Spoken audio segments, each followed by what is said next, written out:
Dice así la palabra del Señor. Aleluya, alabado sea el Señor. Alaben a Dios en su santuario. Alábenlo en su poderoso firmamento. Alábenlo por sus proezas. Alábenlo por su inmensa grandeza. Alábenlo con sonido de trompeta. Alábenlo con el arpa y la lira. Alábenlo con panderos y danzas. Alábenlo con cuerdas y flautas.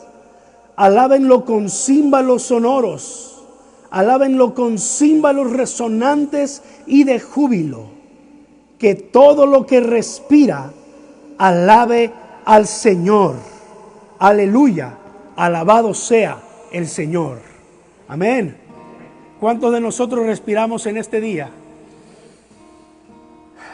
Si estamos aquí hoy con vida, eso es señal de que tenemos vida delante de Dios y respiramos, ¿verdad? Y este salmo nos invita diciendo: todo lo que respira, alabe al Señor. Así que vamos a cantar al Señor.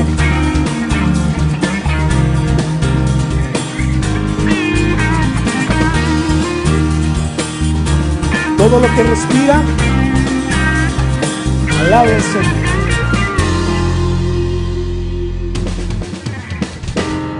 Todo lo que tiene vida y respira, alabe al Señor.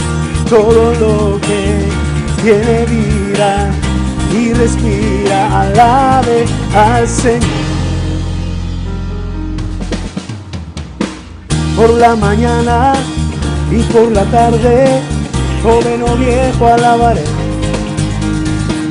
Si estoy contento o si estoy triste, a toda hora alabaré. Tú eres todo para mí, omnipotente Dios de amor. Jamás podré dejar de alabarte. Todo lo que tiene vida y respira, alabe al Señor.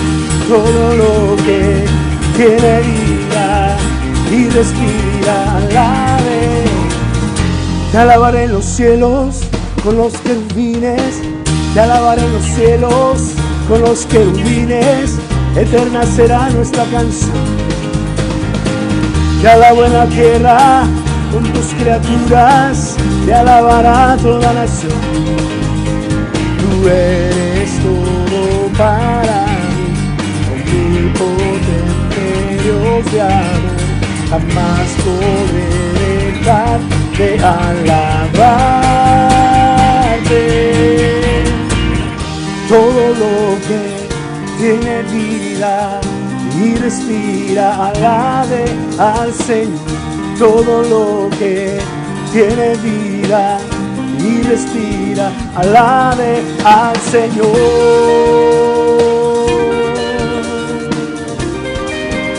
Amén. Sí, Señor. Bendecimos tu nombre en esta mañana. Gracias por la oportunidad de vivir, Señor. Todo lo que tiene vida y respira, alabe al Señor.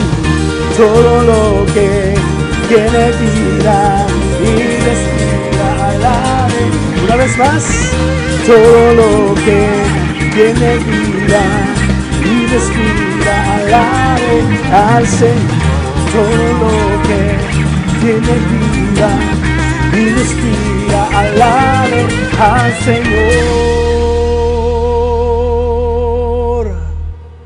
Aleluya. Bendito seas tú, oh Señor. Te alabamos, Señor. Te bendecimos con todo nuestro corazón. Y te damos gracias por tu amor incomparable para nosotros.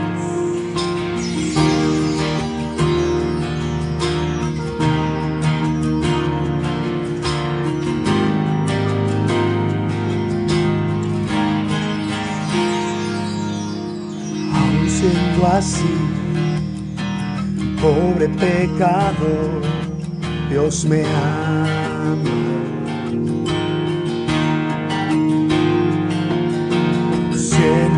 imperfecto, aún sin merecerlo. Dios me ama, Dios me ama.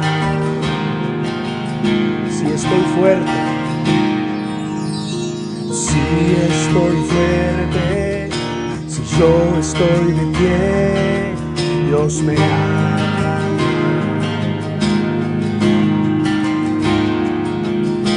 Si estoy débil, si yo estoy caído, Él no me dejará de amar.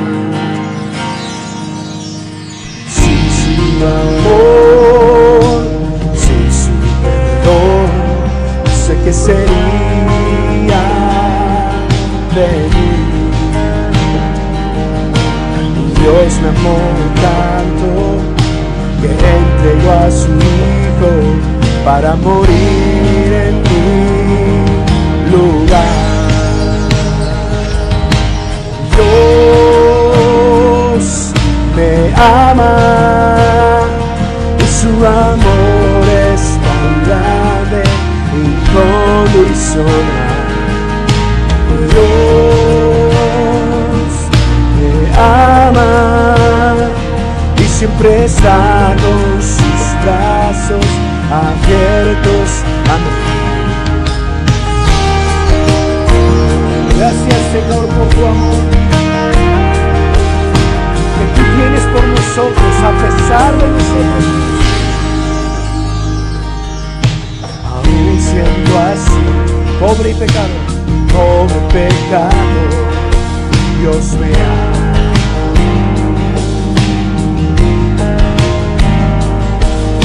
Siendo imperfecto, aún sin merecerlo, Dios me ama.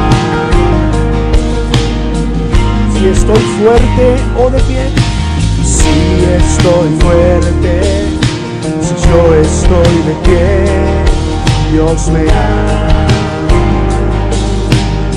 Oh, si estoy débil o caído, si estoy débil, si yo estoy caído, Dios no me dejará de amar.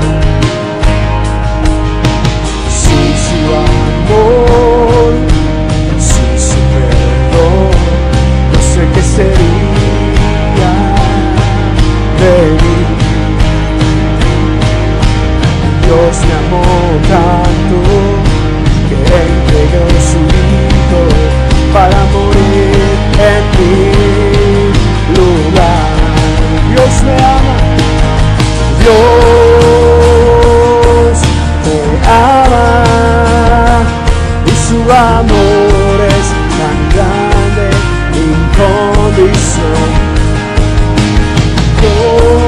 Dios me ama y siempre está con sus brazos abiertos. Y Dios me ama, Dios me ama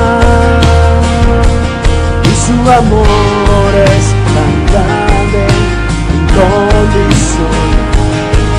Y Dios me ama y siempre está con sus brazos abiertos a mí. Oh, gracias, Señor. De tal manera amó Dios al mundo que dio a su Hijo unigénito para darnos su amor. Y Dios me amó tanto que entregó a su Hijo para morir en mi lugar. Dios me ama y su amor es tan grande, incondicional. Dios me ama y siempre está con sus brazos abiertos. Dígalo una vez más. Dios me ama y su amor es tan grande, incondicional. Dios me ama, Dios me ama y siempre está con sus brazos abiertos. Dios me ama, Dios me ama y su amor es grande, incondicional. Y Dios me ama y siempre está con sus brazos abiertos. Dígalo la última vez. Dios me ama y su amor es tan grande, incondicional. Si Dios me ama, Dios me ama y siempre está con sus brazos abiertos a mí.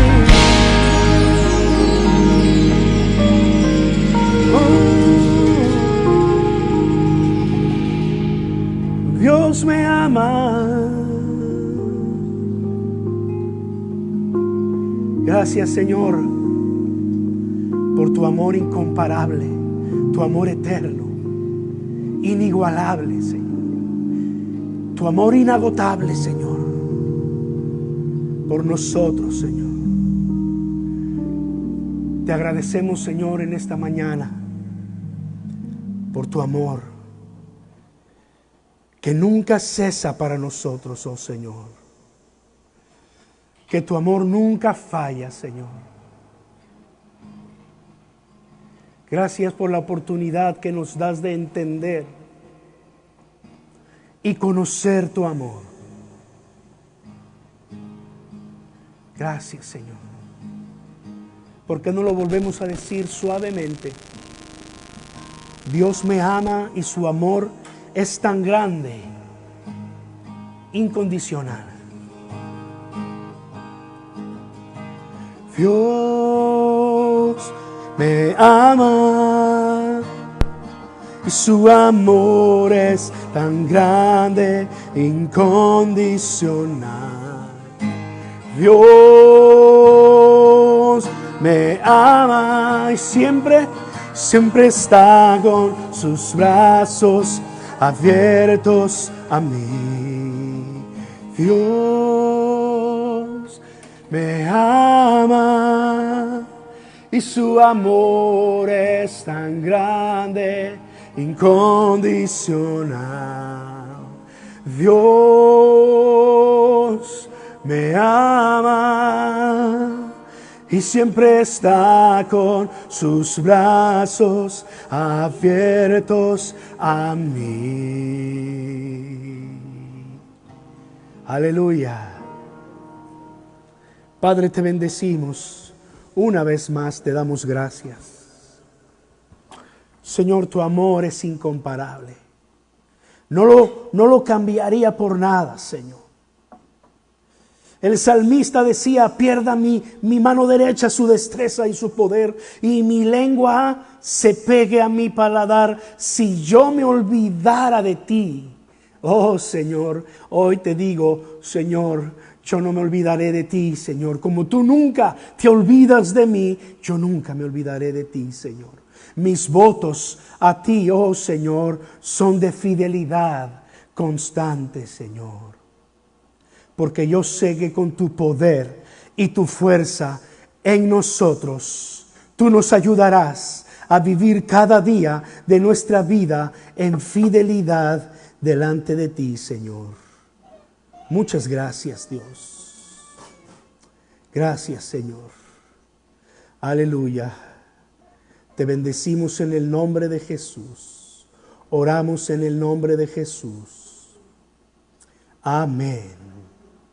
Amén. Que Dios los bendiga a todos. Amén. Me da gusto verlos, me da gusto saber que están bien. Por cuestiones todavía de estas situaciones de el coronavirus y que no todos pueden llegar por alguna razón, seguimos transmitiendo por el Facebook. Más tarde lo haremos por el YouTube para los amantes de YouTube. Así que si ustedes de pronto ven algunos aparatos delante de ustedes, no se fijen en eso, ¿verdad? Estamos tratando de hacer esto lo menos llamativo posible, a modo de que todos podamos ponernos atención en lo que es la palabra del Señor. Y hablando de la palabra del Señor, les voy a invitar a ir a Hechos, capítulo 5, y tener ahí listo el capítulo 5 del libro de los Hechos. Seguimos en esa misma línea de pensamiento. Después de que el Espíritu Santo vino sobre los creyentes y ellos recibieron el poder de lo alto, el Señor les dijo: van a ir por todo el mundo y van a ser mis testigos, pero no se vayan de Jerusalén hasta que reciban el poder de lo alto, el Espíritu Santo que mi Padre prometió. Y 50 días después de su resurrección, 10 días después que Él ascendió al cielo, se cumplió la promesa. Y luego empezaron a verse los resultados de la presencia del Espíritu Santo en la vida de la iglesia. Nos damos cuenta por los milagros ocurridos, nos damos cuenta por el número de conversiones ocurridas, nos damos cuenta porque cuando estuvieron frente a los líderes religiosos, dice la Escritura que ellos simplemente abrieron la boca y presentaron la defensa del Evangelio con un valor que los mismos líderes se sorprendían y reconocían que estos hombres galileos, dice la Escritura que les llamaron del vulgo y sin letras, como muchos de nosotros, si nos comparamos con las grandes mentes, ¿verdad? Con las personas que tienen sus doctorados en ciencias y en tantas cosas, pues nosotros somos de ese grupo de personas. Nuestros estudios están limitados, pero el Espíritu Santo hace una gran diferencia en la vida de aquellos que creen en Jesús y reciben el poder de lo alto. Y aquí están los discípulos. La semana pasada hablábamos acerca de los contrastes, que ocurren en el reino de los cielos. Cosas que uno no se esperaba ver. Personas que estaban supuestas a ser bendición para el reino de los cielos, vinieron a ser oprobio, vinieron a ser burla. Ananías y Zafira, ¿recuerdan? Y personas que se esperaba y estaban supuestos a ser piedra de tropiezo al reino de los cielos, vinieron a ser bendición. Un hombre que él no lo sabía, pero estaba preparando a un futuro guerrero de Dios, al llamado león de Dios, el apóstol Pablo. El apóstol Pablo se convirtió en uno de los apóstoles más conocidos, con más celo por las cosas de Dios, que más cartas escribió y de las que nosotros tenemos conocimiento, y que Dios lo usó grandemente para ir y testificar incluso en frente al emperador, al mismo emperador romano, el hombre más poderoso sobre la tierra conocida en ese entonces. Gamaliel fue el que preparó a Saulo de Tarso. Así lo dijo el apóstol Pablo años después. Dice, si se trata de presumir quién sabe más respecto a la ley, pues yo soy fariseo de fariseos. Soy un hombre celoso de la ley, pues perseguía a la iglesia de Dios. Yo que fui instruido a los pies de Gamaliel. Ese hombre Gamaliel, que aquí en el capítulo 5 le dijo a los demás miembros del Sanedrín, a los demás fariseos y saduceos y todos ellos, les dijo: no pongan su mano sobre estos hombres, no les impidan hablar lo que ellos están haciendo. Porque una cosa yo les digo, si lo que ellos están haciendo es de los hombres, van a fracasar. Acuérdense de Teudas, acuérdense de Judas, y estaba mencionando ciertos revolucionarios judíos que intentaron levantarse en contra del imperio romano. Dice, murieron ellos y su movimiento pronto se desvaneció. Pero si esto es de Dios, va a prevalecer. No lo podrán destruir. No sea que se encuentren ustedes luchando contra Dios. Fueron las palabras de Gamaliel. Gamaliel no tenía simpatía por Pedro y Juan y los apóstoles. Gamaliel no era un seguidor de Jesús. Él era miembro del concilio, era uno de los fariseos, uno de los ancianos más respetados de Jerusalén. Él no tenía absolutamente ninguna intención de favorecer la iglesia. Pero Dios es soberano. Él pone y quita reyes en las naciones. Él dirige el destino de las naciones según su parecer. Él es el Rey soberano. ¿Se acuerdan cuando cantábamos ese himno en la iglesia? Jesús es mi Rey soberano. Y cada vez que cantábamos ese himno, que parece que incluso fue escrito por un latino, Jesús es mi Rey soberano. Cada vez que cantábamos ese himno, quizás no estábamos del todo conscientes lo que decíamos.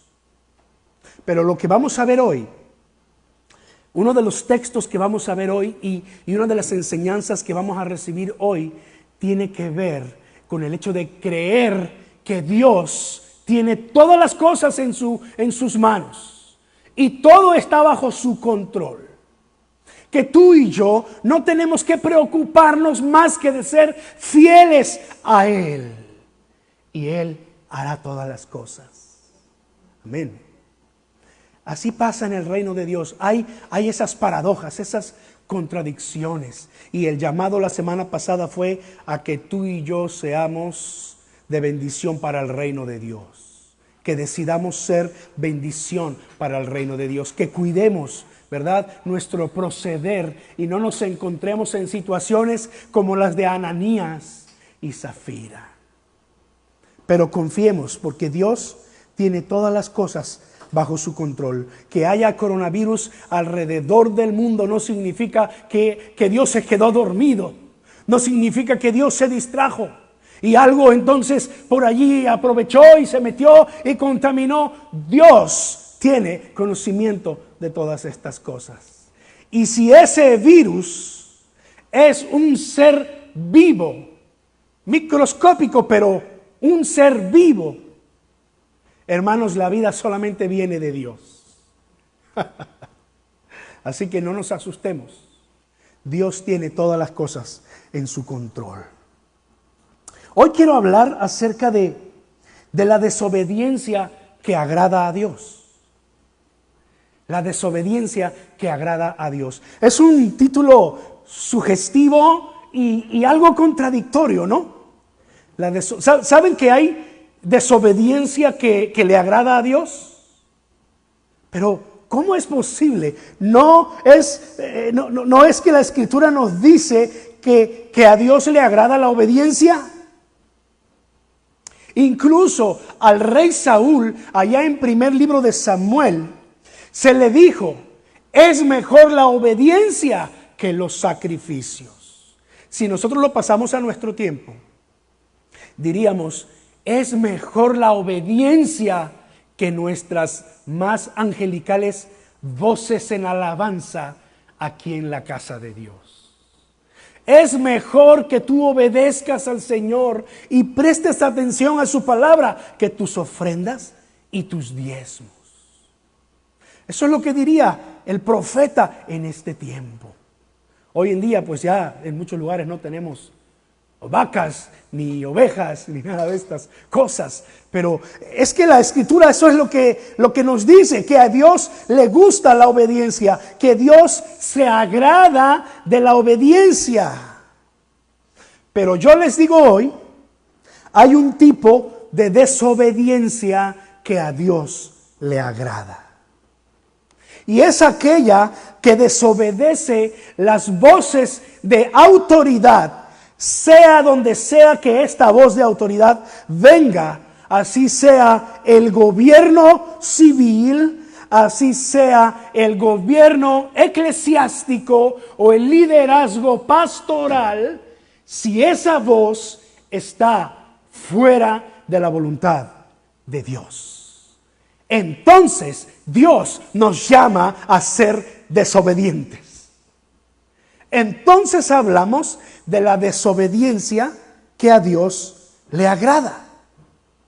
En 2 ocasiones los apóstoles fueron amenazados, fueron intimidados por los líderes religiosos.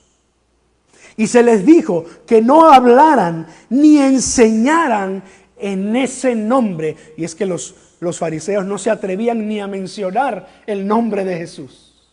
Les dijeron, no hablen, no enseñen en ese nombre. Ya que estás ahí en Hechos capítulo 5, mira el versículo 29. Hechos 5, 28 y 29.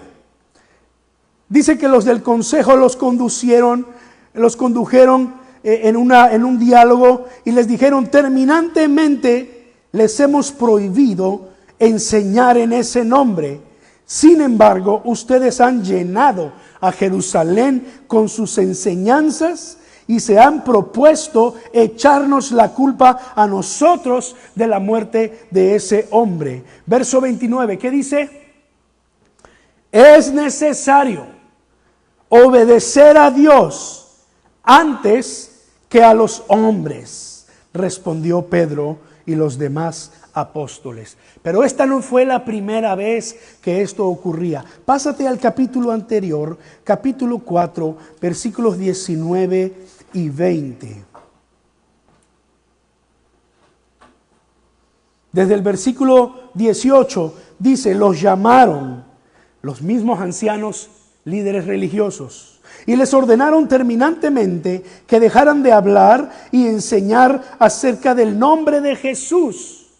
Pero Pedro y Juan replicaron, juzguen ustedes si es justo delante de Dios obedecerlos a ustedes en vez de obedecerlo a Él. Nosotros no podemos dejar de hablar de lo que hemos visto y oído. Wow.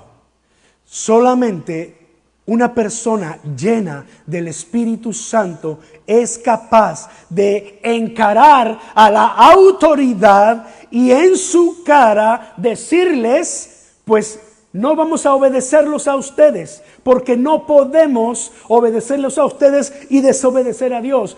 Es necesario obedecer a Dios en vez de a ustedes.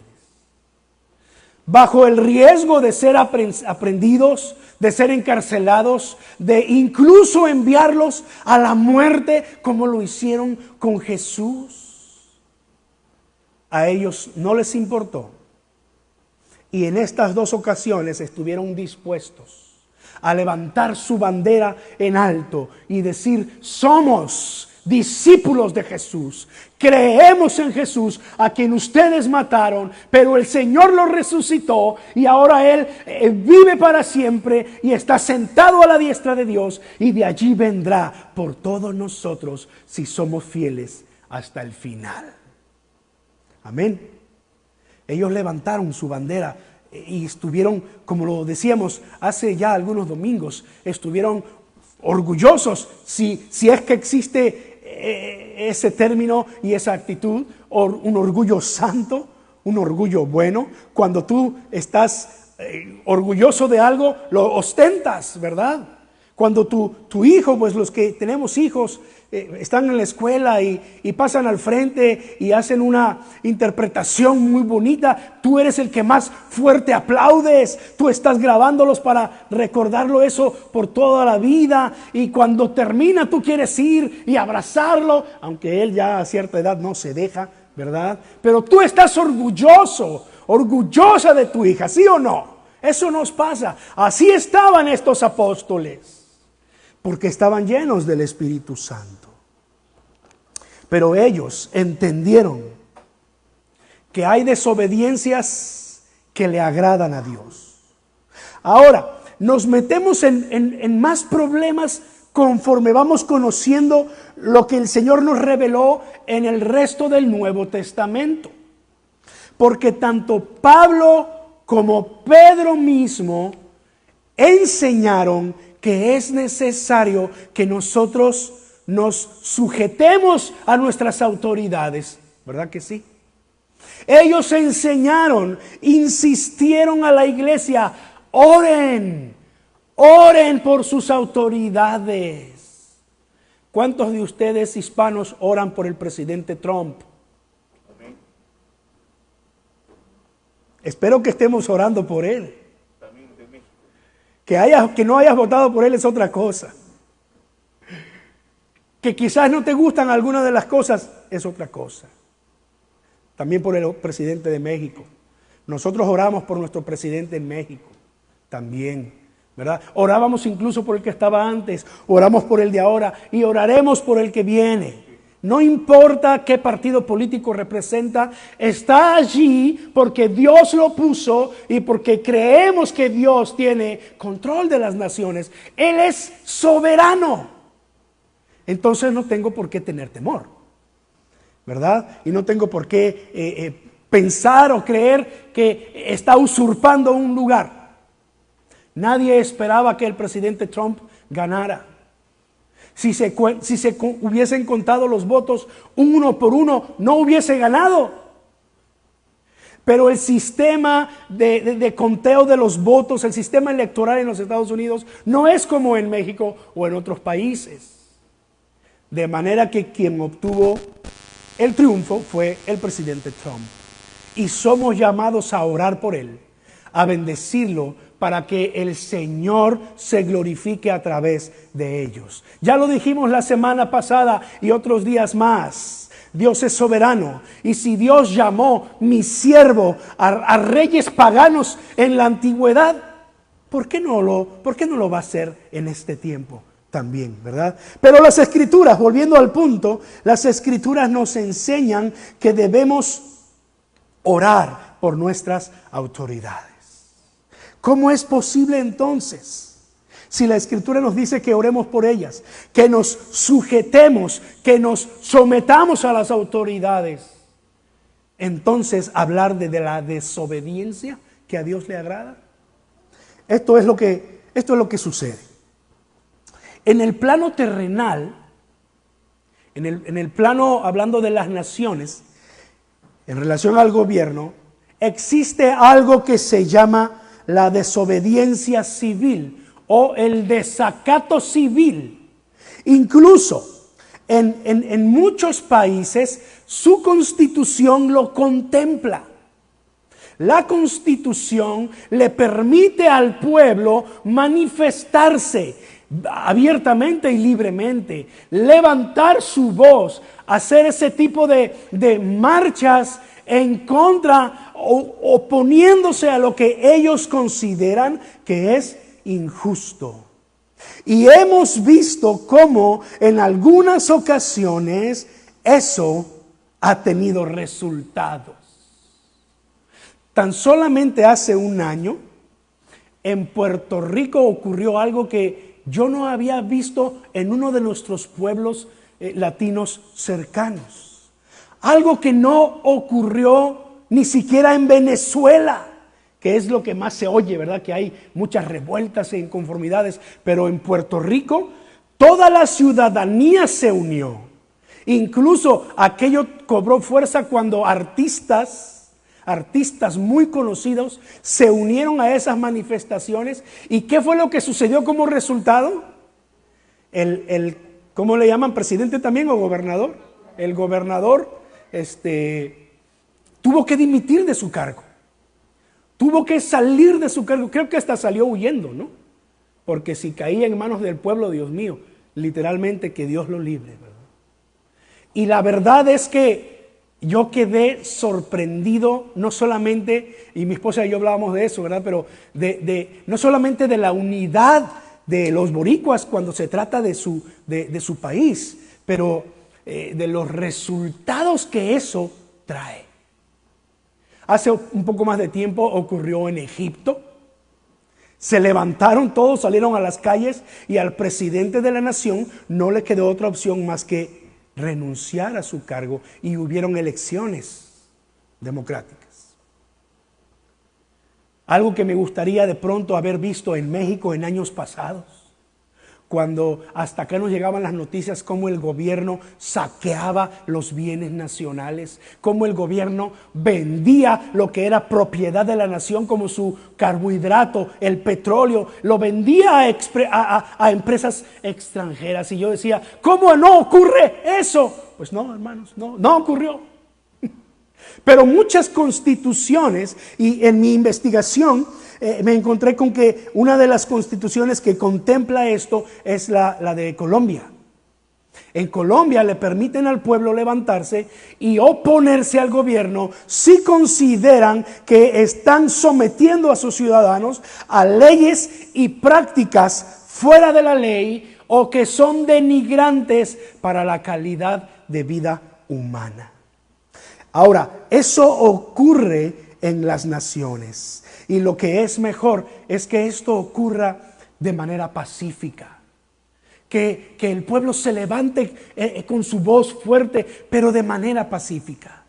Tristemente, aquellos que hacen saqueos no son de los que se manifiestan con su voz de justicia, son de los que siempre trata de encontrar ganancias y de sacar ventaja en todas las cosas. Y ya nos dimos cuenta en los eventos recientemente aquí en nuestro país que estas cosas también pasan, ¿verdad? Pero en el plano espiritual, así lo llamaremos para diferenciarlo del plano terrenal. En el plano espiritual también está en juego la obediencia y la fidelidad a Dios en ciertas ocasiones en que la iglesia está tratando de manipular a la gente. Pueden haber ocasiones en que la iglesia intenta engañar al pueblo. No solamente sacar ventaja de ellos, pero mantenerlos bajo una mentira que puede incluso condenarlos por la eternidad. Porque el día del juicio, cuando lleguemos delante de Dios, no vamos a poder decirle al Señor, oh Señor, es que yo fui sincero en mi religión. Porque para Dios no habrá sinceridad que valga. Si tú tuviste la oportunidad de conocer a Jesucristo y de aceptar a Jesucristo como tu Salvador y no lo hiciste, rendirás cuentas delante de Dios. Pero mira lo que sucede en el plano espiritual. Quiero mencionar un par de ejemplos y luego nos metemos un poquito más a las Escrituras. Corría el año 1517. Todavía no nacían ni nosotros, ni nuestros padres, ni nuestros abuelos, ni bisabuelos, ni tatarabuelos, ni cascarabuelos. No sé qué más haya para atrás, pero hace mucho tiempo. La iglesia estaba engañando al pueblo con tal de obtener dinero para construir la gran capilla en el Vaticano. El Papa nombró a un monje y lo envió por toda Europa y todo el mundo conocido de entonces, levantando fondos para construir la gran capilla, la Basílica de San Pedro. Y este hombre, de entre todos los lugares, llegó a un lugar llamado Wittenberg, en Alemania. Y dicen los libros de historia que la charla que él tenía es que llevaba unas grandes cajas y le decía a la gente, echa tu moneda, te vendo, en otras palabras, para entender bien lo que en ese tiempo eran estas actas que el Papa había firmado con su anillo, había sellado con su anillo. Te vendo este perdón de pecados. En el momento en el que tú eches tu moneda y se escuche abajo el clink, clink, clink de tu moneda caer, en ese momento el alma de tu ser querido estará brincando del purgatorio directamente al cielo. Y así iba de pueblo en pueblo y llegó a este lugar, a este pueblo llamado Wittenberg en Alemania, y se topó con un monje de la misma iglesia, un monje, pero un monje sincero. Un monje que había estado en contacto con las Escrituras y específicamente con la carta del apóstol Pablo a los romanos. Y ahí él leyó: justificados pues por la fe tenemos paz para con Dios por medio de nuestro Señor Jesucristo. Justificados por la fe. Solamente somos salvos por la fe, por la gracia de Dios. No hay que pagar absolutamente nada. No tienes que caminar de rodillas para ser perdonado de tus pecados. No tienes que hacer absolutamente más que creer con todo tu corazón que Jesús murió por ti. Y este hombre escuchó a aquel monje vendiendo las indulgencias, el perdón de pecados, y estaba tan molesto,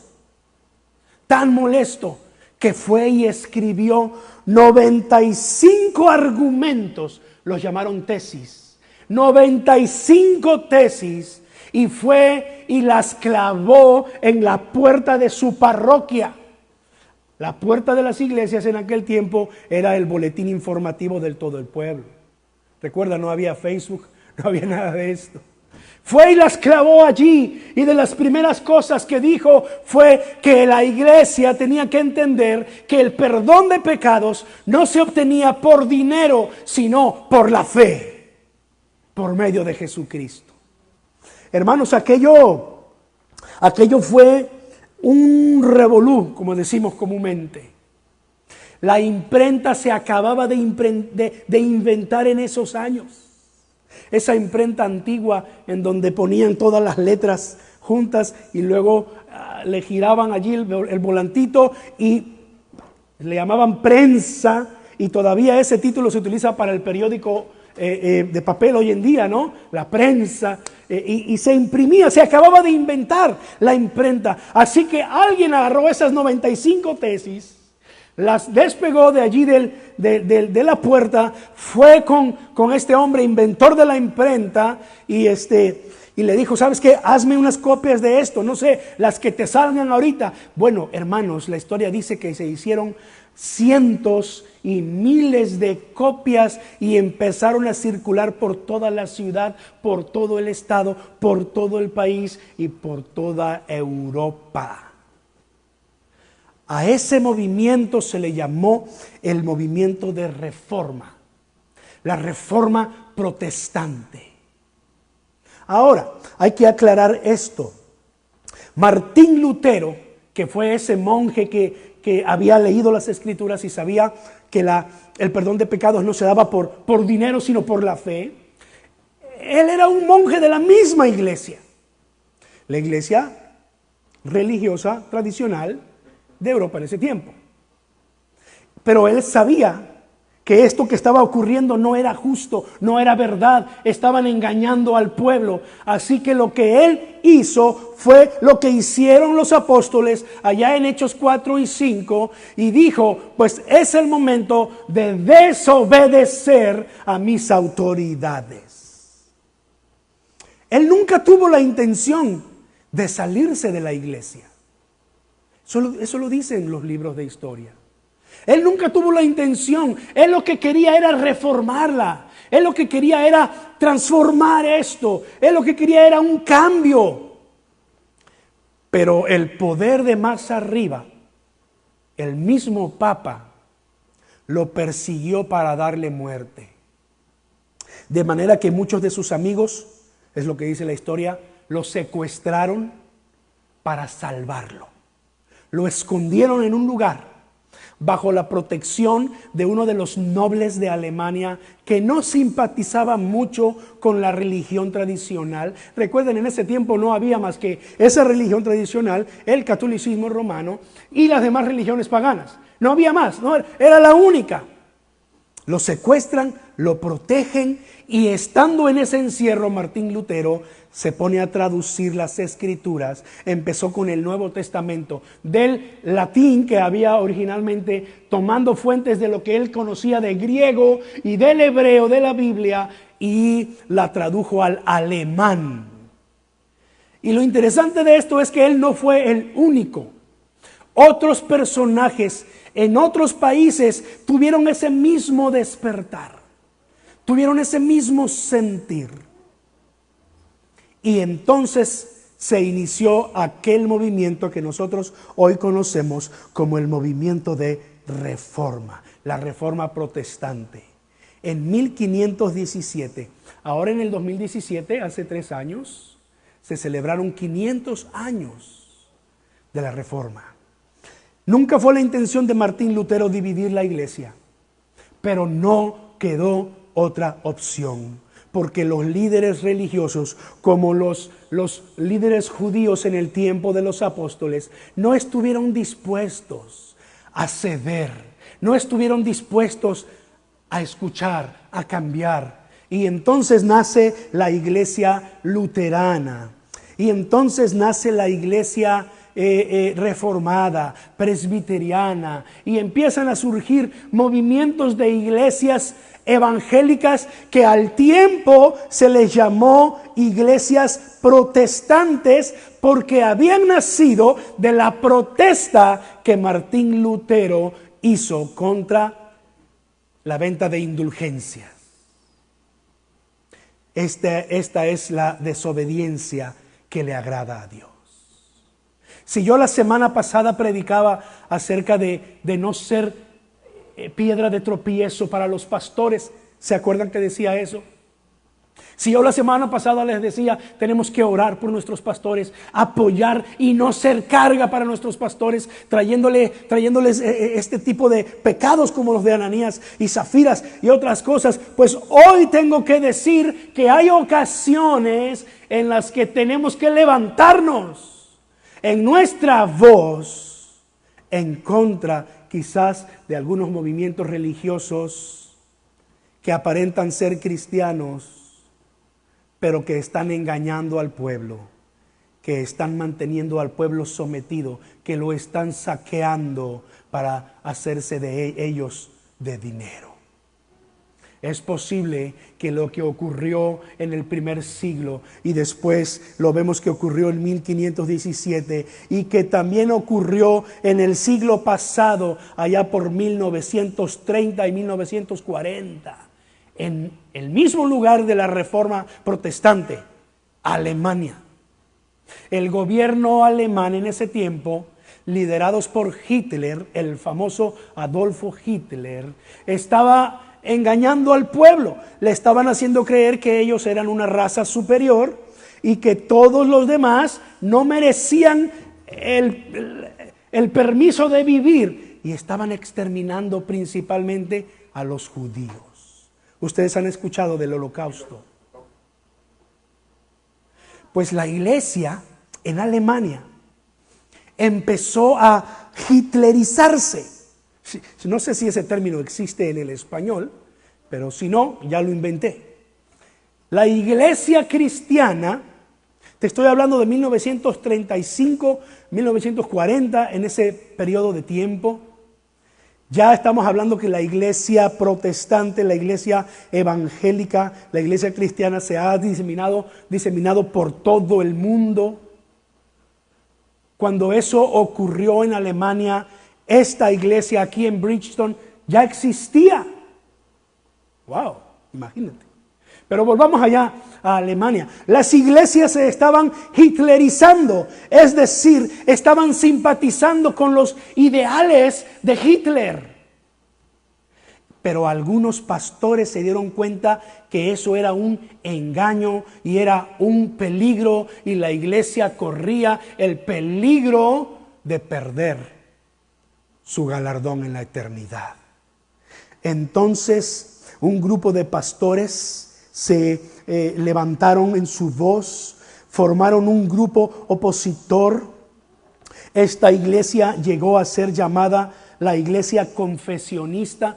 No se refiere a una iglesia, denominación o movimiento, sino de diferentes movimientos y denominaciones se unen para manifestarse contra el gobierno. Dietrich Bonhoeffer, un pastor alemán, sufrió las consecuencias de levantar su voz en contra del régimen de Hitler. Murió en los campos de concentración junto con otros judíos. Murió unas semanas antes que las fuerzas aliadas entraran en ese campo de concentración donde él está. Así lo quiso Dios. Pero él entendió que no podía cruzarse de brazos y decir, pues está bien, es el gobierno, me voy a sujetar. Es la iglesia, me voy a sujetar. Levantó su voz y le costó no solamente ser expulsado de la iglesia, pero ser condenado a los campos de concentración por el mismo gobierno. La pregunta que surge en estos casos para nosotros en este tiempo es: ¿tenemos nosotros los cristianos el derecho de manifestarnos contra el gobierno y oponernos a él? ¿No se supone que deberíamos sujetarnos a nuestras autoridades? Pues la respuesta es sí, tenemos el derecho. Incluso en países en donde no hay libertad de expresión, en donde ser cristiano cuesta la vida misma, ellos levantan su voz en contra del gobierno. No pueden simplemente seguir la corriente del gobierno porque estarían fallándole a Dios. Países que se autodenominan ateos, religiosos, o que tienen otra religión propia de esos países y en donde ser cristiano y decir que eres cristiano puede significar que seas llevado a juicio y enfrentes la muerte.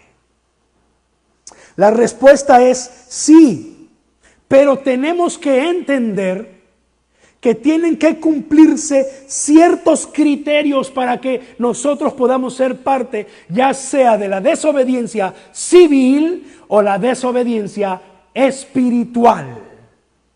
No es nada más, me voy a levantar por levantar. Tengo que tener juicio, un pensamiento maduro, basado en las Escrituras, para ver si lo que yo quiero levantarme a demandar va en contra de lo que es Dios y de lo que sus valores en su reino representan.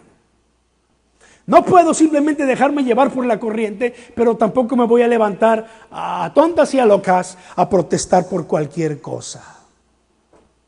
Hay situaciones en donde está bien cimentado y bien justificado ser desobedientes para la gloria de Dios. Y aquí los apóstoles nos ponen el ejemplo. Vuelvo a las Escrituras en este momento. Estoy en el capítulo 5, versículo 29. Nuevamente lo leo y dice: es necesario obedecer a Dios antes que a los hombres. En el capítulo anterior, como ya lo leímos, ellos le hacían la pregunta a manera de reflexión. Juzguen ustedes, en el capítulo 4, ¿verdad? Juzguen ustedes si es justo obedecerlos a ustedes antes que a Dios. Pero en esta segunda ocasión, la respuesta fue clara. Es necesario obedecer a Dios antes que a los hombres. Y es que momentos antes de que estuvieran frente a los religiosos, los habían dejado en la cárcel. Allí iban a pasar la noche. Pero si usted ha leído con calma estos versículos de 17 en adelante del capítulo 5, dice la Escritura que un ángel del Señor se les apareció en sueños y se les apareció y les abrió las puertas de la cárcel. Y ellos salieron libres. Y lo que el Señor les dijo fue: vuelvan al templo, preséntense allí y comuniquen al pueblo todo este mensaje de vida. Mira, el Señor los libera de la cárcel milagrosamente. Y no solo eso, pero les da una orden específica, una indicación específica. Vuelvan al templo. Señor, pero nos intentaron matar allí. Los religiosos nos metieron a la cárcel. Y si nos vuelven a agarrar ahí, seguro que ahora sí nos toca. Vuelvan al templo. Preséntense al pueblo. Comuníquenle todo este mensaje de vida. Ellos entonces se presentaron nuevamente allí y de allí los trajeron los líderes religiosos. Fue cuando ellos les dijeron: es necesario obedecer a Dios antes que a los hombres. Mira, sumo sacerdote, yo tengo respeto por ti. Mira, yo entiendo que Dios te ha puesto como mi autoridad espiritual, pero lo que tú me estás pidiendo va en contra de la voluntad de Dios. Por lo tanto, es necesario obedecer a Dios antes que a los hombres. Esto está ocurriendo hoy en día en muchos países. La iglesia no es permitida.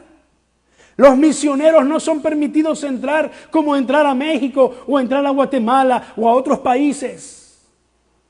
Pero allí nuestros misioneros entran secretamente.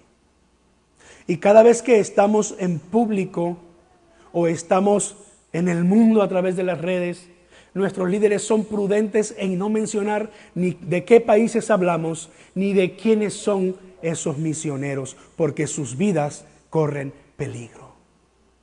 Pero nosotros hemos entendido que es necesario obedecer a Dios antes que a los hombres, porque no obedecer a Dios nos pone a nosotros en peligro, nos pone a nosotros en el riesgo de presentarnos delante de Dios y de decirle: Señor, es que no prediqué tu nombre porque en el país donde yo vivía no se permitía, siendo que Dios nos ha dicho: vayan y prediquen el evangelio. La palabra de Dios no se detiene. El reino de Dios no se detiene. Los apóstoles entendían que volver al templo y volver a predicar era poner en riesgo su vida, pero ellos estaban llenos del Espíritu Santo. Ellos no repararon en estas consecuencias. Fueron nuevamente al templo, entraron allí y se presentaron con el pueblo y siguieron enseñando las palabras de vida. Dios les dio el mandato claro de hacerlo. Y los apóstoles entendieron que ese era el momento de desobedecer a sus líderes religiosos. Les mandamos que no prediquen en ese nombre. Les mandamos que no enseñen, y los amenazaron y los golpearon y los azotaron. Capítulo 5 termina diciendo que los azotaron. Pero ellos salieron de allí, dice la Escritura, con gozo, habiendo sido tenidos por dignos de padecer los mismos sufrimientos que Jesucristo. Y así como cuando se trata de predicar el evangelio en lugares en donde está prohibido, en nuestros términos, en esta parte del mundo donde nos ha tocado vivir, quizás tú no vas a ser llevado a los tribunales por predicar a Jesucristo. Quizás tú no estás en peligro de muerte por predicar a Jesucristo. Pero sí sabemos de situaciones en donde puede que te pongan entre la espada y la pared y te obliguen a estar ya sea a favor de un gobierno o a favor de un pensamiento o una filosofía. Y aunque sabes que tu vida está en riesgo y corres el peligro incluso de perderla, es cuando entendemos que esta desobediencia espiritual o desobediencia civil es la que le agrada a Dios. Dios quiere ver que nosotros levantamos en alto su nombre y no nos avergonzamos de él, aunque eso implique que podamos perder amistades, aunque eso implique que podamos perder familia. Me recuerda en Daniel capítulo 3, Si tienes tu Biblia cerca, puedes ir y echarle allí un ojo. Yo te voy a contar la historia brevemente porque el tiempo ya me ganó como siempre. Pero el capítulo 3 de Daniel nos habla de 3 varones. Varones fieles a Dios en todas las cosas. Varones que siempre intentaban honrar a Dios a toda costa. Y por estar honrando a Dios fueron distinguidos en el gobierno. El gobierno en Babilonia los puso en lugares especiales, en lugares claves. Y resulta que el rey Nabucodonosor tuvo la brillante idea de hacer una estatua gigante semejante a él. Y de dar un edicto en el gobierno y decir: cuando se escuche la música de las flautas y las zampoñas, que todo mundo se incline a honrar mi imagen. Pues llegó el día y se escucharon las flautas y la música y todo mundo se arrodilló, excepto estos 3 varones: Sadrach, Mesach y Abednego. Y ellos no se arrodillaron, se quedaron en pie. Y luego fueron con el rey y le dijeron: ahí hay 3 que no se están arrodillando ante tu estatua al sonido de la música. Y el rey estaba molesto y había dicho: los vamos a echar al horno de fuego. Y los mandó traer, y todavía le dijo a sus subalternos: pónganle al fuego 7 veces más fuerte. Y así también se le fue la voz al rey Nabucodonosor, porque estaba, es lo que dice la Biblia, estaba enojado. Entonces le trajeron a estos varones. Y así dice en la escritura: lleno de ira, Nabucodonosor los mandó llamar. Cuando los jóvenes se presentaron ante el rey, les dijo: ustedes 3, ¿es verdad que no honran a mis dioses ni adoran a la estatua de oro que he mandado levantar? En cuanto escuchen la música, inclínense, de lo contrario serán lanzados al lago al horno en llamas, y no habrá Dios capaz de librarlo de mis manos. Sadrach, Mesach y Abednego, que eran sus nombres, le respondieron a Nabucodonosor, versículo 16: no hace falta que nos defendamos ante su majestad. Si se nos arroja al horno en llamas, el Dios al que servimos puede librarnos del horno y de las manos de su majestad. Pero aún si nuestro Dios no lo hace así, pues sepa usted que no honraremos a sus dioses ni adoraremos a su estatua. El resto de la historia dice que el rey Nabucodonosor, molesto, los mandó echar al horno. Y alguien por allí, de pronto, en vez de ver tres personas, dice que veía 4. ¿Qué no echamos 3? Sí, echamos 3. Entonces, ¿por qué hay ahí 4? Y por cierto, ese cuarto es semejante al hijo de los dioses. Recuerden, palabras de los asirios, palabras de los súbditos de Nabucodonosor. El cuarto es semejante al hijo de los dioses. Y los biblistas interpretan que esa fue una de las muchas veces que Jesús, el Hijo preexistente de Dios, vino a esta tierra a estar con los suyos y a librarlos. Mandaron a sacar a esos varones. Y lo interesante es que no sacaron 4, sacaron solo 3. Y dice la historia bíblica que ni siquiera sus ropas olían a chamuscado, a quemado, a humo. Cuando asas una carnita, el olor del humo te delata, ¿verdad? Pero estos varones no. Y el rey Nabucodonosor entendió que había un Dios en la tierra, Jehová de los ejércitos. En ambos casos, sabían que tenían que ser obedientes a Dios y fieles a Dios. Y se atrevieron a desafiar a las autoridades. Las trataron con respeto. Podemos leer cuando dicen a ellos su majestad el rey. Sin embargo, sabían que aunque sus vidas estaban en peligro, ellos decidieron desobedecer el mandato del rey para ser fiel a Dios. Es necesario obedecer a Dios antes que a los hombres.